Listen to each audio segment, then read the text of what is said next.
నేను ఓపెన్ గా ఛాలెంజ్ చేస్తా ఉన్నా. నవిపేట్ మండలం నీ సొంత గ్రామం చిన్నపల్లి గ్రామానికి వెళ్దాం. మహేష్ కుమార్ గౌడ్ ఆయన సొంత గ్రామం భీమ్గల్ మండలం అయినటువంటి రయత్ నగర్కి వెళ్దాం.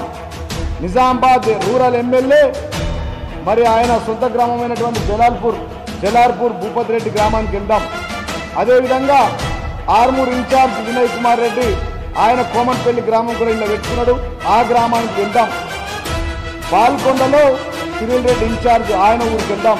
మన నిజామాబాద్ ఎంపీ అయినటువంటి అరవింద్ బీజేపీ ఎంపీ ఆయన మరి గతంలో కుక్కలాగా అరుస్తుండే, ఎట్లా మాట్లాడుతుంటే ప్రతి ఒక్క మేము అధికారంలోకి 10 ఏళ్ళు ప్రతినిత్యం తిట్టు లేకుండా డిక్షనరీ లేని తిట్లని. ఇప్పుడేమో చొట్టేబాయి మాషా అల్లా బడేబాయి సుబాన్ అల్లా అన్న టైపులో మారుతుంది. మోడీ గారు వచ్చి ఎప్పుడైతే మోడీ గారిని రేవంత్ రెడ్డి బడేబాయి చొట్టేబాయి అన్నాడు, అప్పటి నుంచి నా నోరు బంద్ అయిపోయింది, మౌనం అయిపోయింది. నిజామాబాద్ ఎంపీ అరవింద్ గారి యొక్క సొంత గ్రామమైన వేల్పూర్ గ్రామం వెళ్దాం. ఆ గ్రామంలో కూడా ఈ పథకాల గురించి అడుగుదాం. ఇలా 26 జనవరి రోజు మేము 100% గ్రామాలకు ఇస్తున్నామని చెప్పి గ్రామాల పేర్లు పెట్టుకున్నారు. అదేవిధంగా ఆర్మూర్ ఎమ్మెల్యే రాకేష్ రెడ్డి సొంత గ్రామమైనటువంటి అంకాపూర్ గ్రామానికి వెళ్దాం. పార్టీలు ఏవైనా కానీ ఇప్పటిదాకా దేవుళ్ళ మీద ఒట్లయిపోయినాయి, పచ్చి బట్టలతో తిరుగుడు అయిపోయింది, గ్రామ సభల్లో ప్రజలు గల్లవాటి తిట్లు అయిపోయినాయి, ఊరికిచ్చి కొట్టుడు అయిపోయింది. ఇక మీరు మా మీద మాట్లాడు, మేము మీద మాట్లాడద్దు. కాంగ్రెస్ బీజేపీ బీఆర్ఎస్ ముగ్గురు నాయకులం మాజీలు తాజాలు అందరం బోధం సుదర్శన్ రెడ్డి సొంత గ్రామం శ్రీరాంపల్లి పోదాం. ఇక్కడ వేల్పూర్ ఎంపీ అరవింద్ సొంత గ్రామం వేల్పూర్ పోదాం.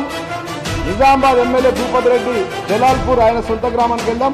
ఒకవేళ కనుక ఆ గ్రామాల్లో మీరు ఇస్తామన్నటువంటి ఇందిరమ్మ ఇందు రేషన్ కార్డులు, దాంతో పాటు ఇందిరమ్మ ఆత్మీయ భరోసా, రైతు భరోసా, రైతు రుణమాఫీ పథకాలు 100% అమలైతే నేను మీ అందరి సాక్షిగా నా ముక్కు నేలకు రాస్తా, రాజకీయ సన్యాసం తీసుకుంటా.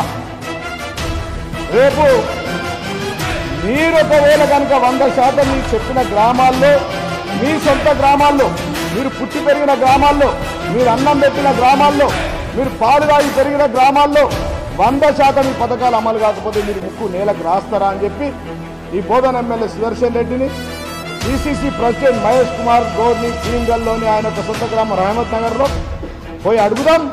ఒకవేళ 100% పథకాలు అమలైతే నేను నా ముక్కు నేలకు రాసి నేను రాజకీయ సన్యాసం తీసుకుంటా, మీరు తీసుకోవడానికి సిద్ధంగా ఉన్నారని ఈ జిల్లా ఇన్ఛార్జ్ సుదర్శన్ రెడ్డిని, అదేవిధంగా ఈ జిల్లా ఇన్ఛార్జ్ మంత్రి జూపల్లి కృష్ణారావును, అదేవిధంగా పిసిసి ప్రెసిడెంట్ మహేష్ కుమార్ గౌడ్ను నేను ఓపెన్ ఛాలెంజ్ చేస్తున్నా.